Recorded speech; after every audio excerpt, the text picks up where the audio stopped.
네, 오늘 말씀을 선포하도록 하겠습니다. 오늘 말씀 제목은 예수님을 깊이 생각하라. 본문은 히브리서 3장 1절입니다. 지금 녹화본은 본 예배의 녹화 영상의 음질이 너무 나빠서 다시 재녹화함을 알려드립니다. 자, 본문 히브리서 3장 1절입니다. 제가 읽겠습니다. 그러므로 거룩한 형제들 곧 하늘의 부르심에 참여한 자들아 우리의 신앙 고백의 사도시며 대제사장이신 그리스도 예수님을 깊이 생각하라. 오늘 읽은 본문을 다시 한번 짚어보면 우리는 거룩한 형제들, 우리는 예수 그리스도를 믿고 거룩한 신분을 얻게 되었습니다. 그리고 오늘 우리는 하늘의 부르심을 받은 사람들이다. 하늘의 부르심에 참여한 자들이다. 이렇게 얘기하고 있습니다. 우리는 땅의 것들에 관심을 갖고 땅의 부르심에 참여한 자들이 아니라는 것입니다. 우리의 신앙 고백의 사도시며 대제사장이신 그리스도 예수님을 깊이 생각하라. 우리는 예수 그리스도를 향해서 신앙 고백을 한 사람입니다. 우리는 예수님을 믿는 순간에 우리의 과거에 우리의 죄의 상태로부터 우리가 예수 그리스도가 계셔야만 우리가 이 죄의 상태로부터 벗어날 수 있음을 알고 그분께 우리의 구원자가 되도록 우리의 고백한 시인이 있습니다. 그 고백을 붙잡고 예수 그리스도를 우리가 깊이 생각해 봐야 할 대상이라는 것입니다. 그분을 깊이 생각해야 된다 이렇게 말하고 있습니다. 지금 읽은 이 본문의 말씀은 구약 성경에서 하나님이 하신 일들과 지금 하나님이 지상에서 하고 있는 일에 대한 언급을 동시에 같이 해주고 계시는 것입니다. 자, 우리 히브리서 8장 5절을 읽어보도록 하겠습니다. 이 제사장들은 모세가 성막을 만들려 할 때에 하나님께서 권고받은 바와 같이 하늘에 있는 것들의 본보기와 그림자를 섬기나니 그분께서 이르시되 너는 조심하여 산에서 내게 보여준 양식에 따라 모든 것을 만들라 하시느니라. 하나님께서 지금 모세를 통하여서 이 땅에 만들게 하신 성막과 그에 따른 여러 가지 제도들은 하늘에 있는 원형을 따라서 만든 것이다 이렇게 말씀하고 있습니다. 하나님께서 이 땅에 성막과 성전을 갖고 계신다면 하늘에도 성전을 갖고 계신 것입니다. 이 땅에 제사장이 있다면 하늘에도 제사장이 있다는 것을 말하는 것입니다. 이 땅에 이스라엘이라는 땅에 속한 백성을 갖고 계셨다면 또 하늘에 속한 백성을 예수 그리스도께서 또 하늘에 갖고 계신다는 것인데 이 예수 그리스도께 속한 하늘의 백성은 곧 우리가 교회의 성도들이 나중에 예수님의 백성이 될 것을 말하고 있는 것입니다. 하나님께서 대제사장을 이 땅에 정해 놓으셨는데 그것은 인간이신 아론을 지목해서 그를 대제사장으로 삼으신 경우가 있습니다. 그래서 이것은 앞으로 있게 될 그 구약 당시에는 아직 존재하지 않았지만 그 구약 시점에서 앞으로 있게 될 대제사장의 한 모형을 따라 세워진 것이라고 볼 수 있습니다. 우리의 신앙 고백을 붙들다라는 우리의 신앙 고백이라고 얘기하고 있는 것은 결국 우리가 입으로 시인한 그런 공개 선언한 그런 고백을 얘기하는 것이죠. 그래서 우리의 믿음, 우리가 예수 그리스도를 구원자로 믿고 있다라고 입을 열어서 고백한 것을 말하고 있는 것입니다. 여기서 고백이라고 했던 영어 단어를 보게 되면 profession이라는 영어 단어를 사용하고 있습니다. 그래서 이 고백이라는 영어 profession이라는 단어는 고백이라는 단어의 의미도 있지만 우리가 일상적으로 주로 많이 사용하는 용례 중에 또 한 가지가 뭐냐면 프로페션과 아마추어 이렇게 얘기할 때 전문 직업 종사자라는 의미를 가지고 있을 때 프로페션이라는 단어를 사용하게 됩니다. 그래서 우리가 운동선수들 중에서 돈을 목적으로 해서 전문적으로 운동하는 사람들을 프로페션이다 이렇게 얘기를 합니다. 우리나라에서는 약자로 뭐 프로다 또는 아마다 이렇게 얘기하고 있지만 영어의 단어의 풀 그 단어는 프로페션, 아마추어 이렇게 얘기하고 있는 것입니다. 그래서 우리가 예수 그리스도를 나의 구원자라고 고백할 때 그 고백이라는 것은 결국은 내가 예수 그리스도에 관해서 프로페셔널하게 전문적으로 내가 전문가처럼 그분에 대해서 정말 잘 알고 그분을 고백할 수 있어야 된다 하는 의미도 우리가 함께 내포되어 있다 하는 것을 볼 수 있습니다. 그러면 우리가 대제사장이신 주 예수 그리스도를 가지고 있는데 우리가 그분을 깊이 생각하라고 또 말씀하고 계시는데, 그렇다 그러면 과연 이분은 지금 어디에 계시는 것인가 하는 부분을 우리가 찾아보려고 합니다. 히브리서 4장 14절입니다. 그런즉 우리에게 위대하신 대제사장 곧 하늘들로 들어가신 하나님의 아들 예수님이 계신 줄 알므로 우리가 우리의 신앙 고백을 굳게 붙들자, 이렇게 얘기하고 있습니다.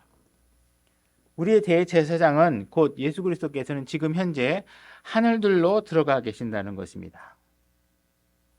우리가 적어도 1년에 한 번 정도 성탄절이라고 해서 어린 예수 그리스도의 탄생을 기념하고 있습니다. 예쁘고 어린아이의 예수 모습을 우리가 기념하고 있는데, 사실은 더 중요한 그분의 성장 과정과 그분이 십자가로 향하셨던 것과 십자가에서 피를 흘리셨던 것, 그리고 그분의 죽으심과 묻히심과 다시 일어나심, 이런 부분의 과정에 대해서는 우리가 별로 관심을 갖지 않는다는 것이죠. 그래서 그분이 이 땅에 살면서 죄가 없이 사셨고 고난을 받으시고, 그죠? 십자가에서 죽으시고 그 다음에 다시 일어나셔서 그분은 자신의 힘으로, 스스로의 힘으로 하늘에 들어가 계신다는 것입니다. 그래서 그분은 지금 하늘에 계신다라고 히브리서에서 얘기하고 있습니다. 히브리서 7장 26절도 보겠습니다. 이러한 대제사장께서는 우리에게 합당한 분이셨으니 곧 그분은 거룩하시고 해가 없으시고 더러움이 없으시고 죄인들로부터 분리되시고 하늘로부터 더 높이 되셨느니라. 예수님은 그냥 하늘에 들어가신 정도가 아니라 하늘들보다 더 높은 곳에 계시고 더 높은 분이 되셨다, 이렇게 말씀하고 계십니다.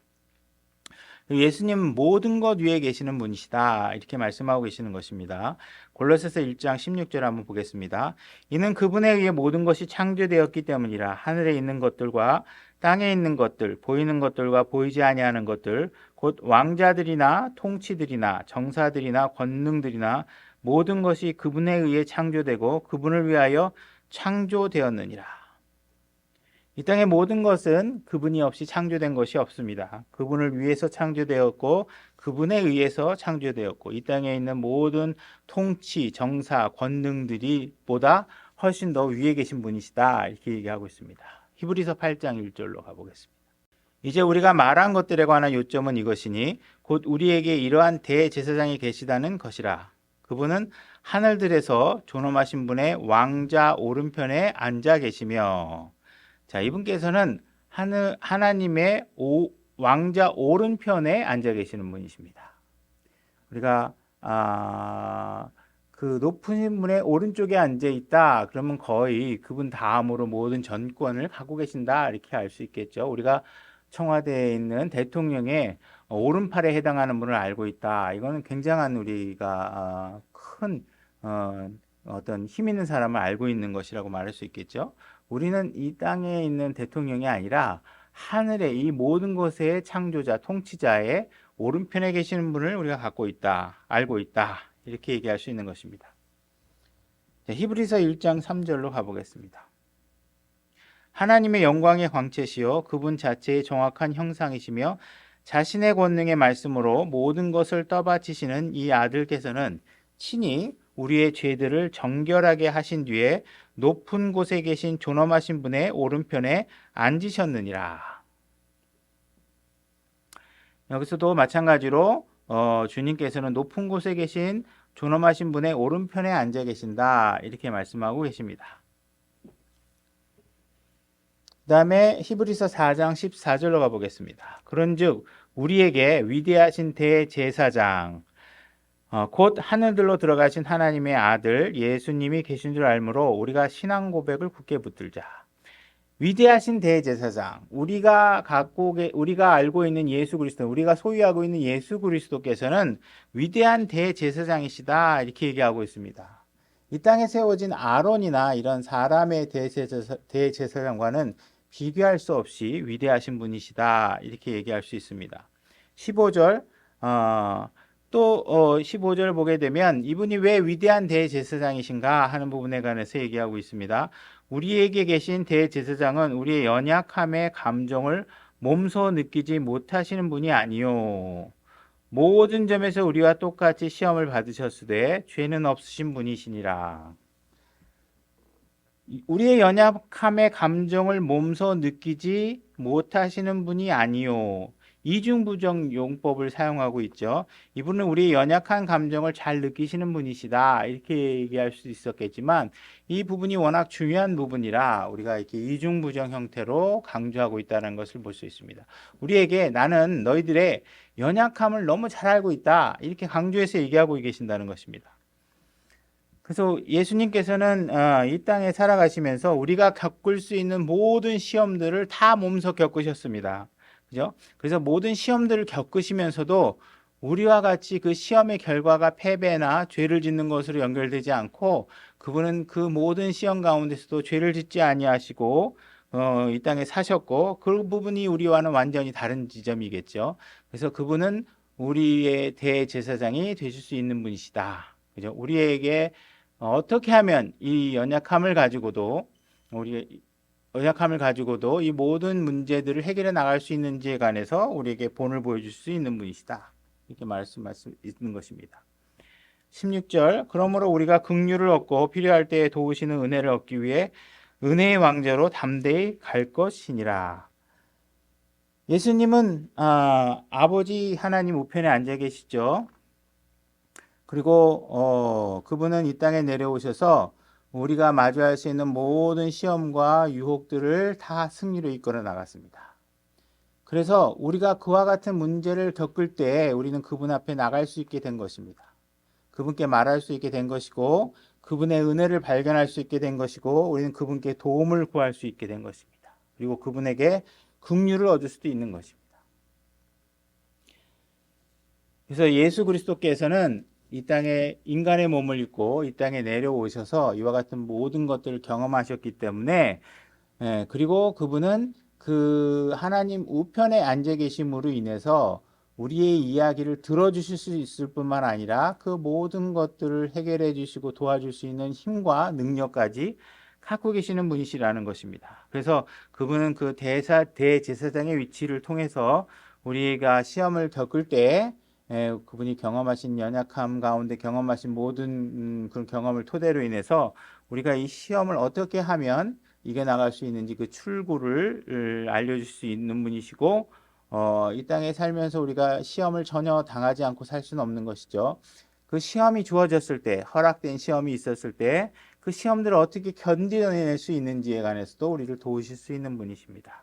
또한 우리가 그러한 어려운 시간들을 통과해 나갈 때 그 모든 시간들 과정 가운데서 그걸 인내하며 마지막 그 시간의 통과 지점까지 견뎌낼 수 있도록 그 통과 지점까지 갈 수 있도록 하나님께서 충분한 은혜로 우리를 도우시고 계신다는 것입니다. 그러면 우리가 한번 생각해 봐야 될 부분이 뭐냐 하면 구약의 대제사장과 예수님 간의 차이가 무엇인가 하는 것입니다.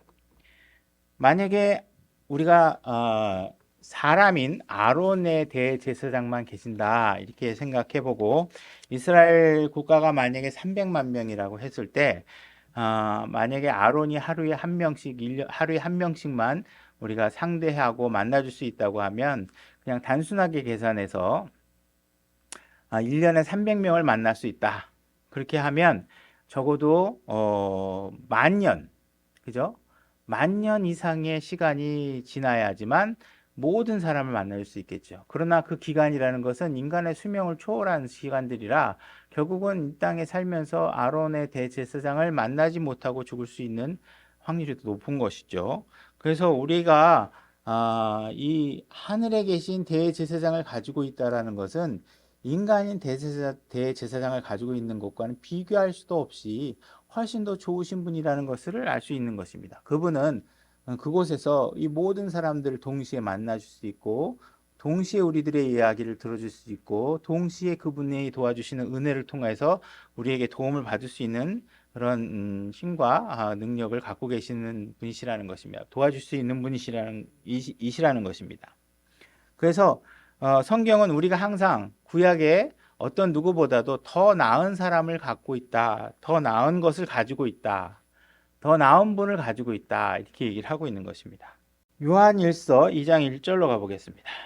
나의 어린 자녀들아, 내가 이것들을 너희에게 쓰는 것은 너희가 죄를 짓지 아니하게 하려 함이라. 만일 누가 죄를 지어도 우리에게 아버지와 함께 계신 변호자가 계시니 곧 의로우신 분 예수 그리스도시니라. 예수님께서는 우리에게 변호자가 되신다고 얘기하고 있습니다. 변호자, 여러분들이 변호사가 필요하다는 얘기는 어떤 뜻인가요? 여러분들이 죄를 짓고 법정에 가서 죄의 유무를 다툴 때 변호사를 잘 써야 여러분들의 죄의 부분을 해결할 수 있겠죠. 그죠? 지금 우리가 예수 그리스도를 변호자로 갖고 있다는 얘기는 우리가 분명히 그리스도를 믿고 우리가 거룩한 삶을 살아야 되는 것이 마땅하지만 우리가 때로는 죄를 짓는다는 것입니다. 그럼 우리가 잘못하고 죄를 지을 때 예수님께서 우리를 변호해 줄 수 있다는 것입니다. 예수님께서는 아버지께 자신의 손바닥에 십자가에 못 박힌 자국을 보여주면서 내가 십자가에서 이들의 모든 죄값을 치렀다고 말하고 그들의 죄를 묻지 말아달라고 요구할 수 있는 자격이 있으신 분이시라는 것입니다. 그러니까 우리에게 예수 그리스도를 갖고 있다는 것은 그 세상에 어느 누구보다도 훌륭한 변호자를 갖고 있다 이렇게 얘기할 수 있습니다. 지금 읽은 9절에서도 얘기하고 있는 것이지만 너희가 죄를 짓지 아니하게 하려 함이라. 당연히 우리는 예수 그리스도를 믿고 거듭나게 되면 하나님의 자녀가 됐다는 것은 우리는 죄를 짓지 않게 하려 합니다. 그 목적이 정확합니다. 1차적인 목적이. 근데 2차적인 목적도 여러분들이 죄를 짓지 않게 하는 것이 목적입니다. 그런데 분명히 우리는 아직 육신의 몸을 입고 있기 때문에 죄를 지을 수 있다라는 것입니다. 그래서 만일 누가 죄를 지어도, 그죠? 우리는 죄를 짓지 않는 게 목적이지만 만약에 누가 죄를 짓는다고 해도, 그죠? 만약에 죄를 누가 짓는다고 해도 하나님께서 예수 그리스도께서 하나님 앞에 변호자가 되셔서 여러분들의 죄를 변호해 주게 된다는 것입니다. 그죠? 여러분들이 잠시 죄를 짓지 않는다고 해도 잠시 내가 죄를 짓지 않는 것 자체가 자기 자신에게 자부심으로 드러나고 교만으로 드러나서 우리는 다시 죄를 짓게 되는 경우가 있다는 것입니다. 그래서 우리에게는 정말 변호자 예수 그리스도가 없이는 우리의 죄를 감당할 수 없는 상태가 되겠죠. 그래서 우리 그분의 도우심이 있어야지만 우리의 죄가 관리될 수 있다는 것입니다. 구약에 보게 되면 모세가 이스라엘 민족을 위해서 중간에 변호하고 하는 일들을 하는 것을 우리가 기록을 통해서 보게 됩니다. 하나님께서 이스라엘 민족을 진멸하시겠다, 멸하시겠다 이렇게 말씀하실 때 모세는 하나님께 간구한 적이 있습니다. 그래서 이들을 멸하지 말라고 얘기하고 이들은 당신의 백성이라고 얘기하고 모세가 자기의 기도를 들어달라고 얘기했을 때 하나님께서 모세의 기도를 듣고 하나님께서 자신의 마음을 돌이키신 적이 분명히 있습니다. 예레미야 때를 한번 보겠는데 이스라엘이 너무 악한 상황에 빠져 있는 경우가 기록되어 있습니다. 예레미야서 15장 1절로 가보겠습니다. 예레미야서 15장 1절입니다. 그때 주께서 내게 이르시되 모세와 사무엘이 내 앞에 서 있다 할지라도 내 생각은 이 백성을 향하여 기울 수 없나니 그들을 내 눈앞에서 쫓아내고 나아가게 할지어다. 지금 모세와 사무엘이 내 앞에 서 있다 할지라도 지금 이 백성을 향한 하나님의 진노의 마음을 바꿀 수 없다 이렇게 얘기하고 계시는 것입니다. 그렇죠? 분명히 모세가 구약의 변호자로서 자신의 백성을 구하고 하나님의 뜻을 돌이키게 한 적이 있지만 지금 예레미야의 그 주어진 상황에서의 그 이스라엘 백성의 상태는 너무도 악해서 하나님께서 적어도 모세와 사무엘이 나선다고 해도 그 뜻을 돌이킬 수 없다고 얘기하고 있는 것입니다. 오늘날 우리의 상태가 과연 예레미야가 보고 있는 이스라엘의 이 모습보다 더 나을 수 있다. 죄의 측면에서 훨씬 더 그들보다 죄를 더 적게 지고 있다. 이렇게 얘기할 수 있을까요? 그렇지 않다는 것입니다. 그렇다면 우리는 적어도 이런 죄와 하나님의 진노로부터 피하기 위해서는 모세와 사무엘보다 더 나으신 분이 우리에게 필요하다는 것입니다. 그래서 우리는 예수 그리스도가 우리에게 바로 필요하다는 것을 말하고 있는 것입니다. 우리는 그래서 예수 그리스도를 찾아가야 되고 예수 그리스도께서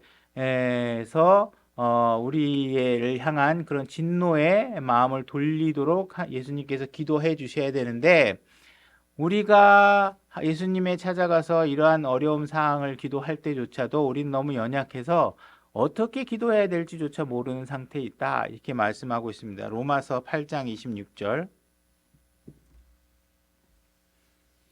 이와 같이 성령께서도 우리의 연약함을 도우시나니 우리가 마땅히 기도할 바를 알지 못하나 성령께서 말로 할 수 없는 신음으로 친히 우리를 중보하시느니라. 우리는 하나님께 기도할 때조차도 정말 어떻게 기도해야 되는지 모를 때가 많습니다. 우리가 10가지 문장의 기도를 하면 그 중에 2-3개 정도만 하나님 뜻에 합당하고 나머지 문장들이 전부 다 하나님 뜻에 맞지 않는 기도를 할 때가 많이 있다라는 것이죠.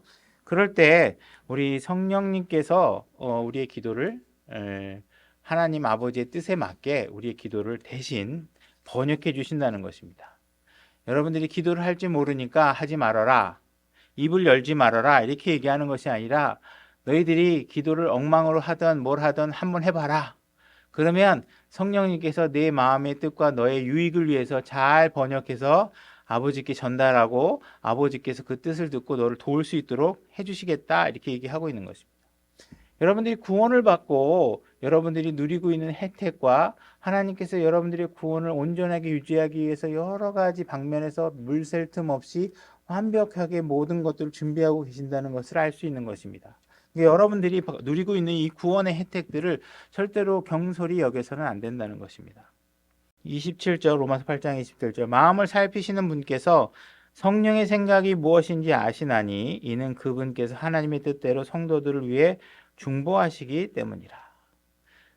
성령님께서는 여러분들이 기도를 하면 비록 그 문장이나 그 내용이 엉망이지만 이 형제에게 어떠한 응답이 필요하겠구나, 어떠한 기도가 필요하겠구나, 이렇게 성령님께서 너무 그들의 마음을 잘 알고 또한 아버지께서 이거를 어떻게 아버지께 전달해 드려야 아버지 뜻에 맞겠구나 하는 것을 너무 잘 아시기 때문에 그 사이에서 중보 역할을 해주신다는 것입니다.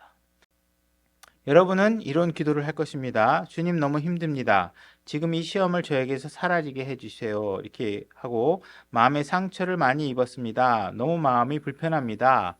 주님 도와주세요. 이렇게 기도를 하겠죠.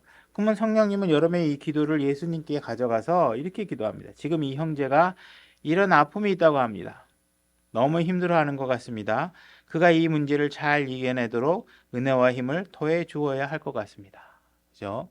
그래서 성령님께서 예수님께 가져간 이 기도는 뭐냐면 여러분들에게 시험을 제거해달라 하는 기도가 사라져 있습니다.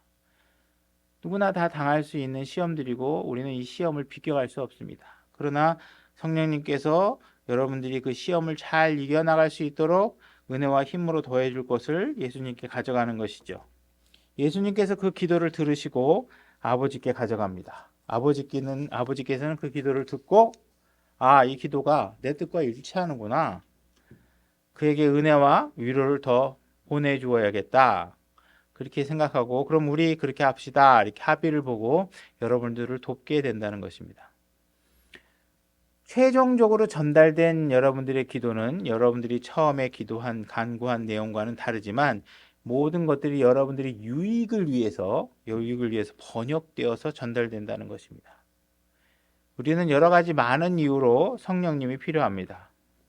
그분이 계셔야 우리의 기도가 아버지께 전달될 수 있는 것입니다. 그래서 우리는 하늘의 대제사장을 가지고 계십니다. 그리고 또 아버지 하나님의 우편에 앉아 계셔서 이 대제사장께서는 우리를 위해 중보해 주고 계시고 또한 이분은 또 우리의 잘못들을 변호해 주고 계시는 것입니다. 그래서 우리는 필요할 때마다 그분 앞에 나가서 기도와 간구로 도움을 청할 수 있게 되는 것입니다. 자, 신명기 26장 1절로 가보겠습니다. 신명기 26장 1절입니다. 제가 읽겠습니다. 주 내 하나님께서 내게 상속재산으로 주시는 땅에 내가 들어가 그 땅을 소유하고 그 안에 거할 때에 이 영어 문장을 보게 되면 and it shall be 이렇게 시작하는 문장입니다.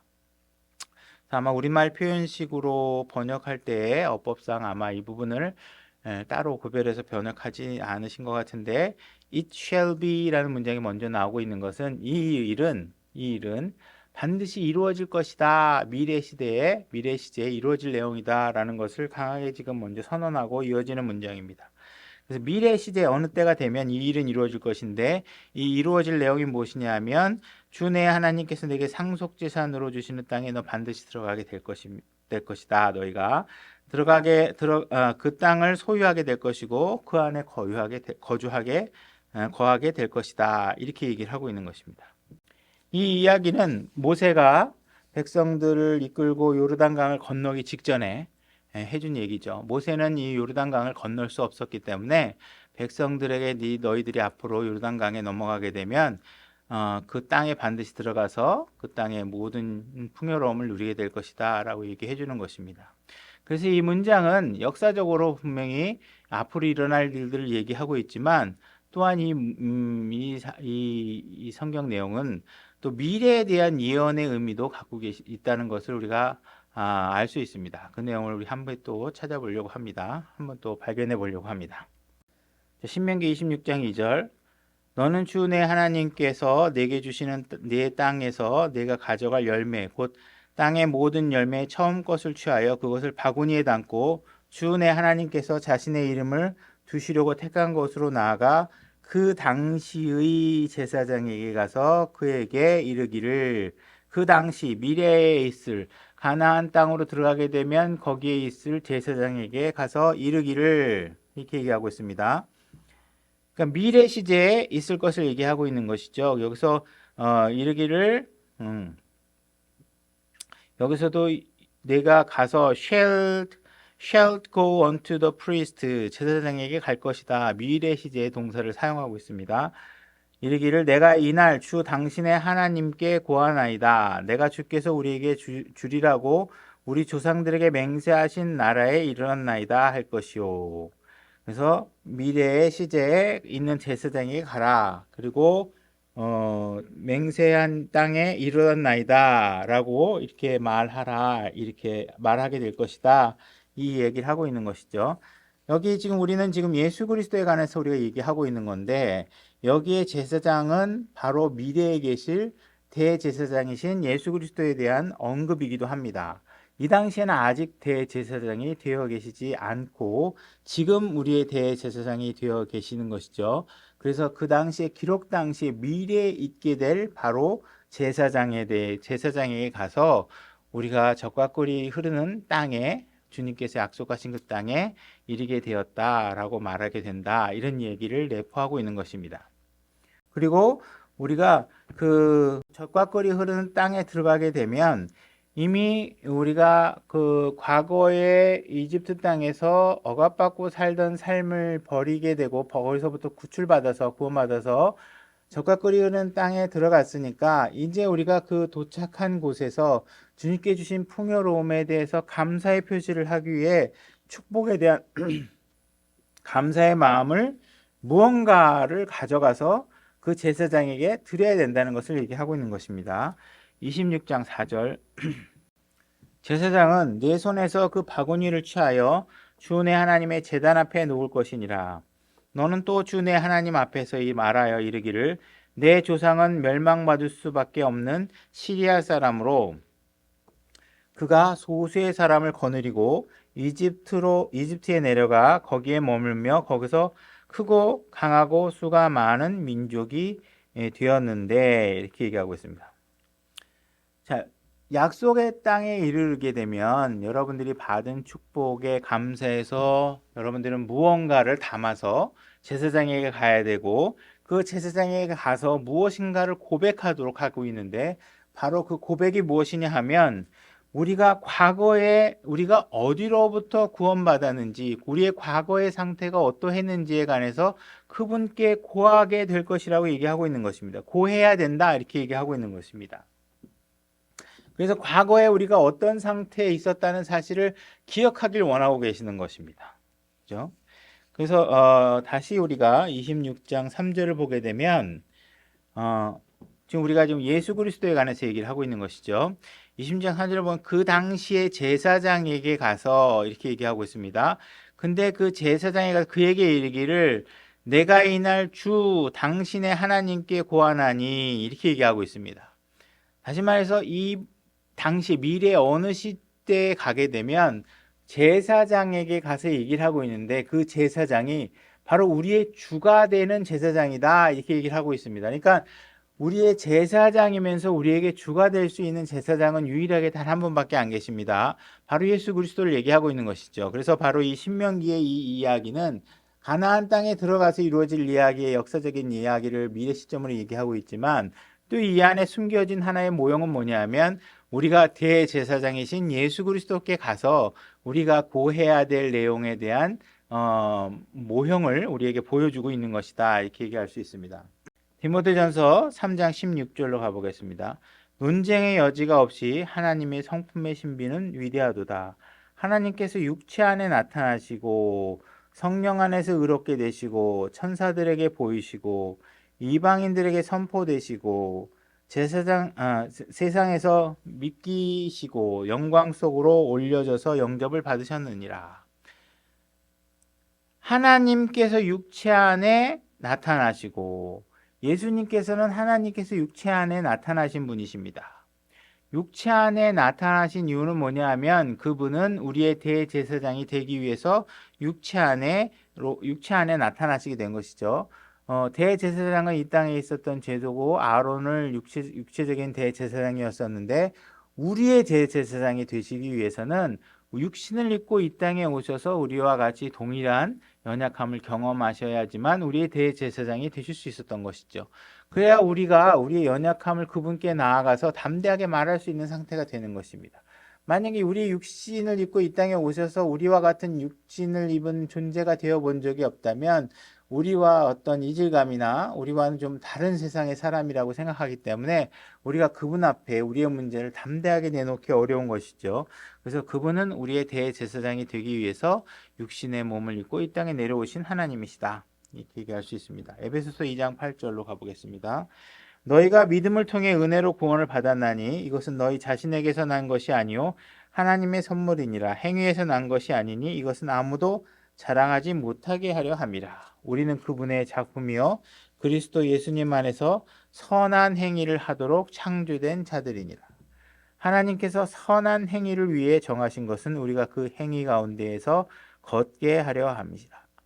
우리 하나님께서 우리에게 구원을 주신 것은 결국은 우리가 그분 안에서 선한 행위를 하도록 만들기 위해서 우리를 구원하신 것이라고 말하고 있는 것인데 우리가 이렇게 선한 행위를 하기 위해서는 당연히 우리가 선제적으로 되어야 될 조건이 있는데 무엇이냐면 우리가 기억해야 될 것이 있다라는 것입니다.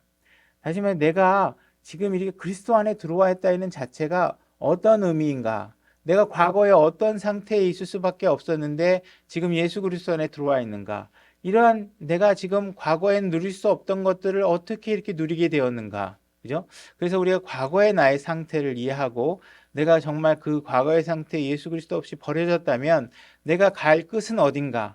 그런데 내가 그 모든 것으로부터 구원을 받아서 예수 그리스도 안에 들어왔고 내가 예수 그리스도 안에 누리고 있는 이 풍요와 이런 어떤 화평과 그죠? 영원한 생명 이런 죄에 대한 모든 용서 이런 모든 것들이 얼마나 값지고 은혜로운 것인가.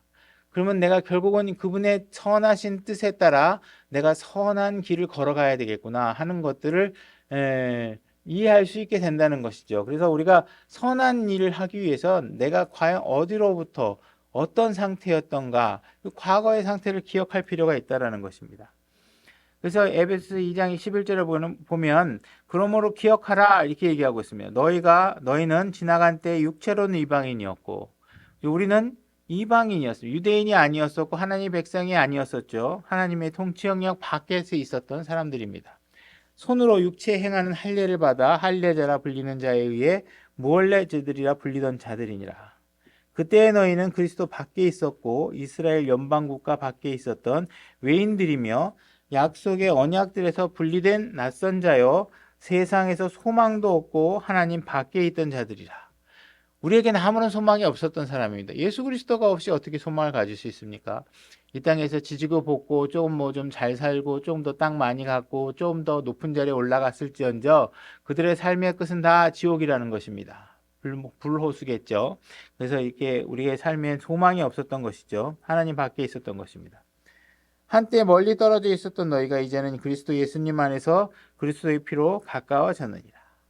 근데 그랬던 여러분들이 예수 그리스도께서 피값으로 여러분들의 죄값을 지불해 주시고 그분 안에 들어오게 됨으로 인해서 그분의 피로 우리가 가깝게 되어졌다, 이렇게 얘기하고 있습니다.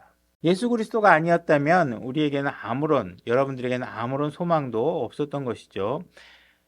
여러분들은 그저 도와줄 사람 하나 없이 혼자 사는 상황이었기에 놓여 있었던 것입니다. 예수 그리스도의 진리 지식이 여러분들에게 없고 여러분들은 그저 자기 자신이 생각나는 대로 자기 멋대로 그냥 삶을 살아갈 수밖에 없었던 것이죠. 그런 여러분들에게 예수 그리스도께서 해주신 일로 인해서 지금은 이제 영원한 생명도 받고 우리가 그리스도 안에서 이렇게 생명 가운데 지체들을 함께 얻게 된 것입니다. 그러니까 우리가 그 이전의 상태가 어땠는지 그리고 지금의 상태가 어떤 것인지를 잘 이해하실 필요가 있다는 것입니다. 신명기 26장 4절입니다. 제사장은 손에서 그 바구니를 취하여 주 내 하나님의 제단 앞에 놓을 것이니라. 너는 또 주 내 하나님 앞에서 말하여 이르기를 내 조상은 멸망받을 수밖에 없는 시리아 사람으로 그가 소수의 사람을 거느리고 이집트에 내려가 거기에 머무르며 거기서 크고 강하고 수가 많은 민족이 되었는데, 지금 여러분들이 이제 적과꿀이 흐르는 땅에 도착하면 하나님께 주신 그런 어떤 풍성함에 대한 감사의 뜻으로 바구니에 담아서 하나님의 제단 앞에 제사장이 가져가면 제사장이 받아서 그걸 하나님 앞에 놓게 되겠죠. 그리고 나서 여러분들이 말해야 된다는 것입니다. 무엇이냐 하면 여러분들은 멸망받을 수밖에 없었던 사람이다. 그죠? 이 사실을 얘기하는 것입니다. 여러분들은 과거에 이집트 땅에서 억압받고 살았던 사람들이다. 마음대로 할 수 있는 일들이 아무것도 없었던 사람들이다. 이렇게 얘기하는 것이죠. 여러분들이 살아있는 것은 지금도 호흡하고 있는 것은 전능하신 하나님의 긍휼 때문이다 라는 사실을 여러분들을 알아야 되는 것입니다. 아담은 선악과를 따먹는 짓이 사실 그 당시에 죽었어야만 했던 존재였습니다. 근데 그 하나님께서 너무 선하셨기 때문에 그에게 가죽옷을 입히고 피를 흘리게 하시고 그를 살아있게 만들어 놓으신 것입니다. 그분은 아주 너무도 선하게 우리를 대해 주신 것이죠. 그 후에 그 아담의 후손들이 지금까지도 우리가 생명을 유지하고 있고 여러분과 제가 호흡을 하고 있는 것은 하나님께서 우리를 선하게 대하셔서 그래도 우리에게 생명을 유지할 수 있도록 허락하셨기 때문에 가능한 것이라는 것입니다.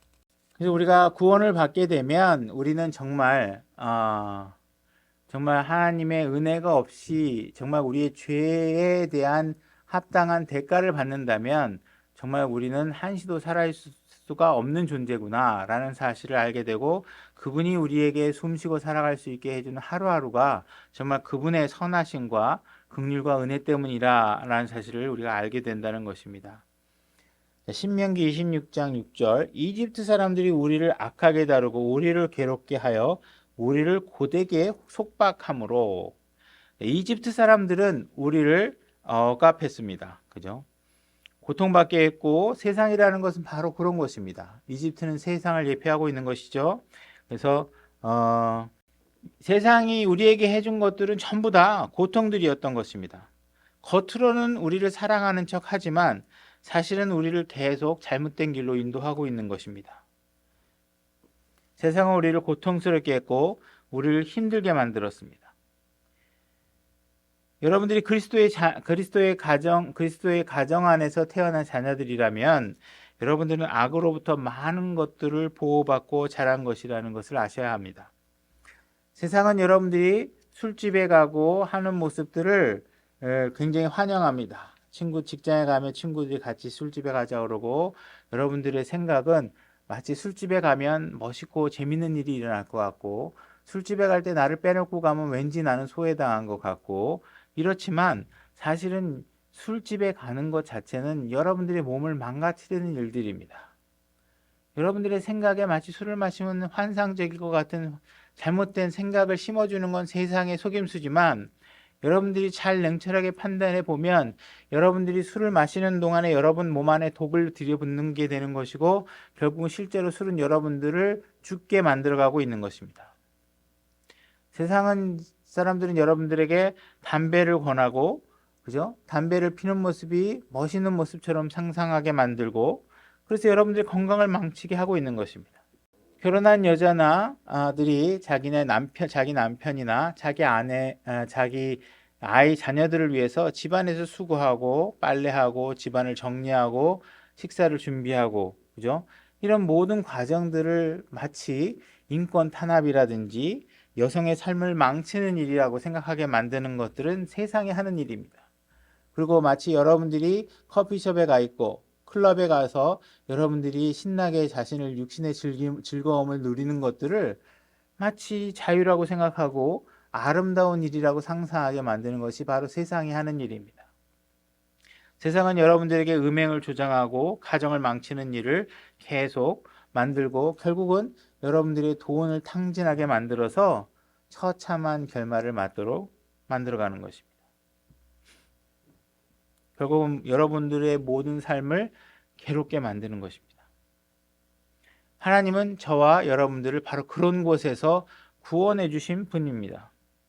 그러니까 여러분들이 무엇으로부터 여러분들이 구원을 받았는지 기억하실 필요가 있는 것입니다. 여러분들이 어디로부터 구원을 받았는지를 기억하실 필요가 있다는 것입니다.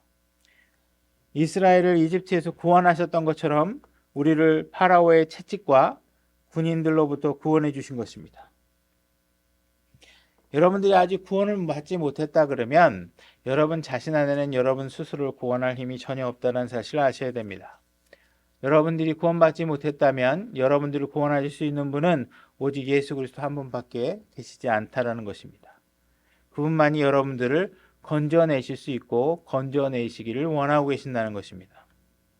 26장 7절 우리가 우리 조상들의 하나님께 부르짖음에 주께서 우리의 음성을 들으시고 우리의 고통과 노고와 학대받는 것을 보시며 또 주께서 강한 손과 넓게 뻗은 팔과 큰 공포와 표적들과 이적들로 우리를 이집트에서 데리고 나오시고 우리가 하나님을 향해서 아버지께 부르짖을 때 아버지께서 우리를 구원해 주실 수 있는 것입니다. 우리가 그분께 해야 될 것은 나를 구원해 달라고 외치는 것입니다. 여러분들이 그저 외치기만 하면 하나님께서는 여러분들의 죄를 씻어 주시고 우리에게 영원한 생명을 주시게 되는 것입니다.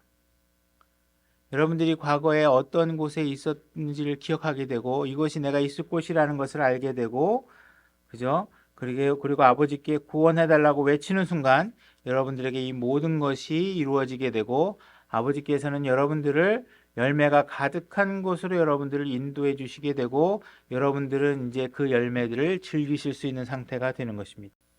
7절 우리가 우리 조상의 하나님께 부르짖음에 주께서 우리의 음성을 들으시고 우리의 고통과 노고와 학대받는 것을 보시고 하나님은 여러분들이 불러주실 때까지 기다리고 계신다는 것입니다. 여러분들이 하나님을 찾고자 부르기만 하면 하나님은 여러분들을 곧바로 구원해 줄 수 있는 것입니다. 그러나 여러분들이 아버지께 부르짖지 않는다면 하나님께서는 여러분들을 지켜보시지만 여러분들을 도와줄 수 없다라는 것입니다.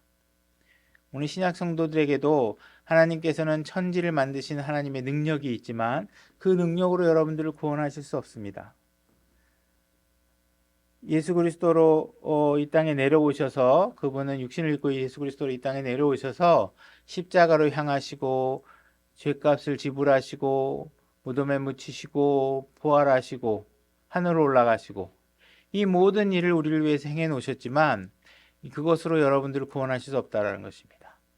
여러분을 구원할 수 있는 것은 바로 여러분들이 그분께 나를 구원해 달라고 외치는 구원의 소망이 여러분들 안에 있어야 된다는 것입니다.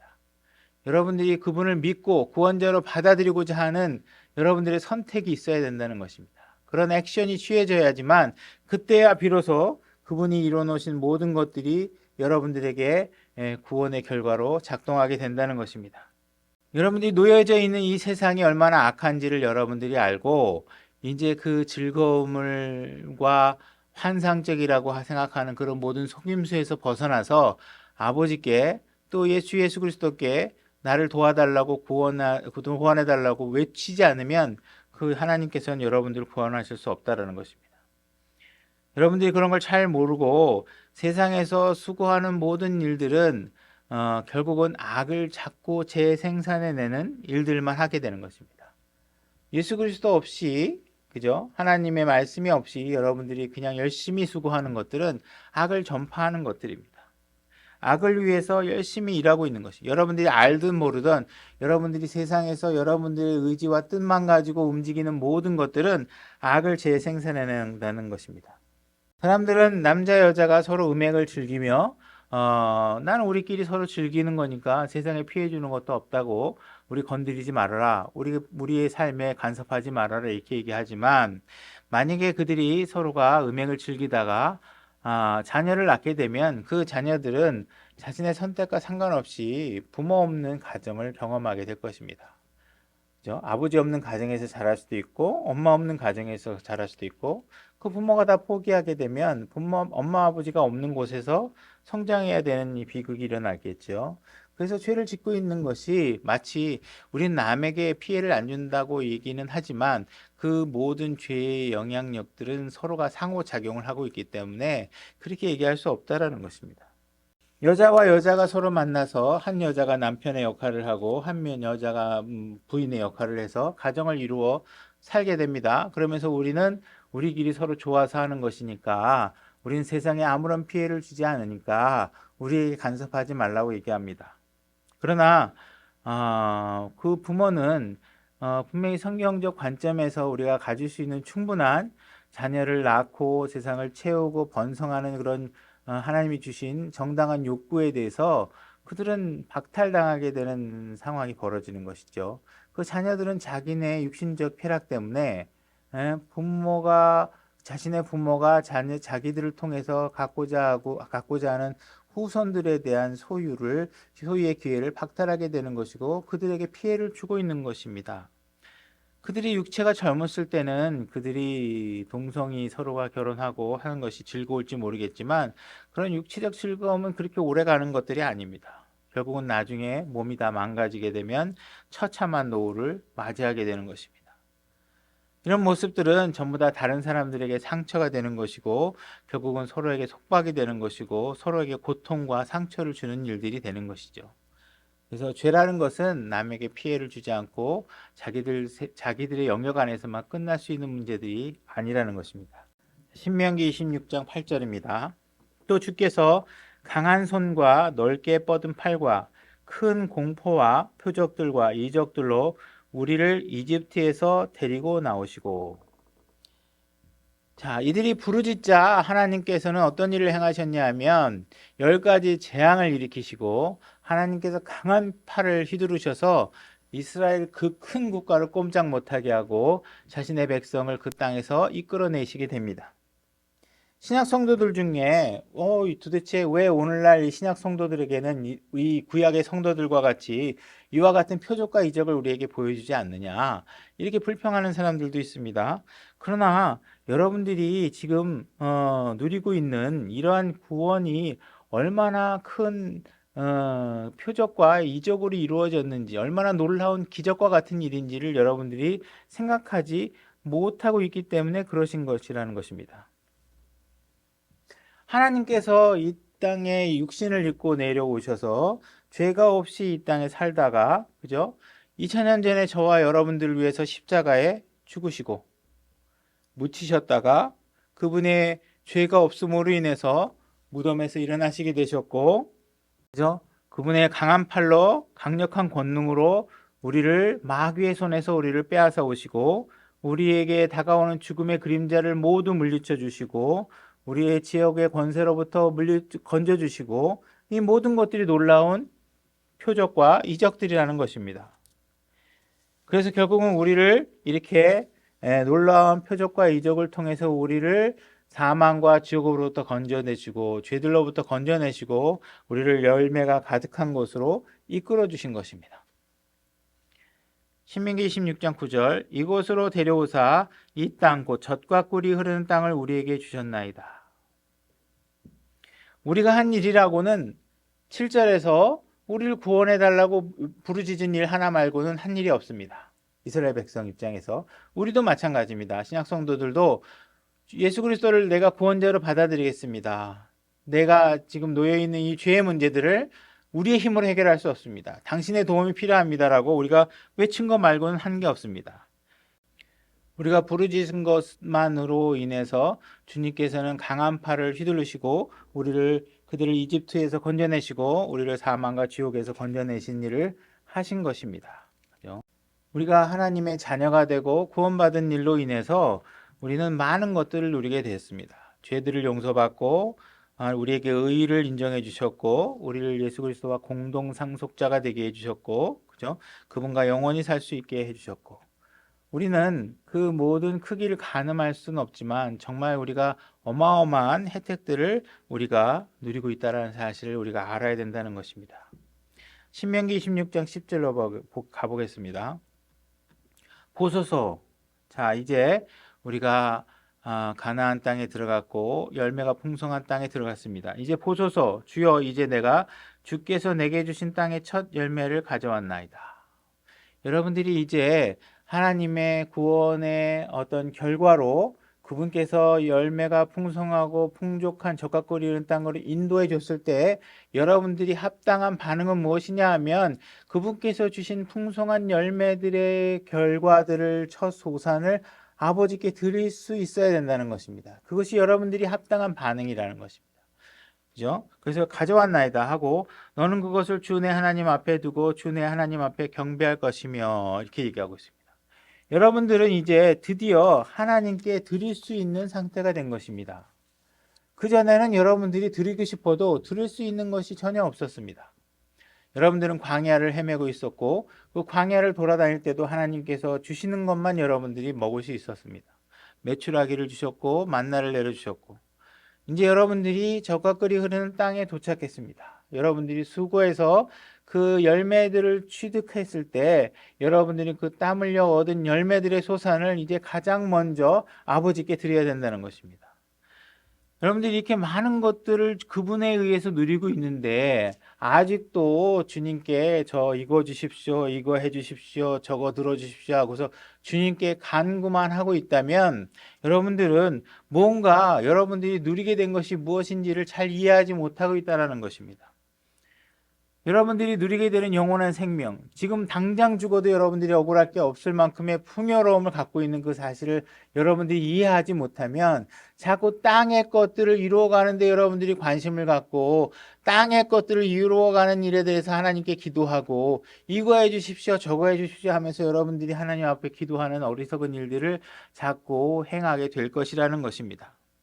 하나님께서는 여러분들을 젖과 꿀이 흐르고 열매가 풍성한 곳을 데려왔습니다. 그럼 여러분들은 마땅히 하나님 앞에 달라고 하는 것이 먼저가 아니라 그분께서 주신 이 모든 것들의 열매를 거두어서 하나님께 드릴 수 있어야 됩니다. 여러분들은 주님을 향해 혼의 구원을 위해 부르짖었습니다.